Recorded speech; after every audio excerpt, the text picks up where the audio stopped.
अवैध गुटखा वाहतूक करणारी मोठी साखळी आणि त्यातील एक मोठा रॅकेट आज पोलिसांच्या जाळ्यात अडकला आहे. अमरावतीतील बडनेरा पोलीस स्टेशन हद्दीत गुटखा माफियांवर मोठी कारवाई करण्यात आली आहे. इंडिगो कारसहित तब्बल 7,60,000 रुपयांचा मुद्देमाल जप्त करण्यात आला असून आरोपीस पोलिसांनी ताब्यात घेतला आहे. ही कारवाई नेमकी कशी झाली, आरोपी कोण आणि एवढा मोठा माल कुठे जात होता, याबाबत बघूया सविस्तर. 9 डिसेंबर रोजी बडनेरा पोलीस स्टेशन हद्दीत गुटखा माफियांवर मोठी कारवाई करण्यात आली आहे.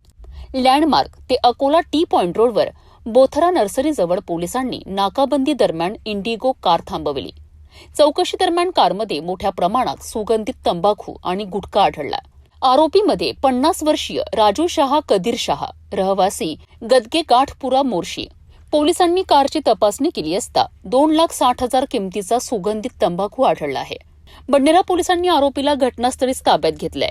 आरोपीकडे मालाच्या परवान्याबाबत किंवा बिलाबाबत काहीही कागदपत्रे नव्हती.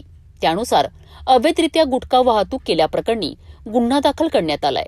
गुटखा बंदी असूनही मोठ्या प्रमाणावर तस्करी सुरू असल्याचा पोलिसांचा प्राथमिक अंदाज आहे. या प्रकरणामागे आणखी कोणते जाळे आहेत, माल कुठे जात होता, कोणाची मागणी होती, याचा तपास आता सुरू आहे.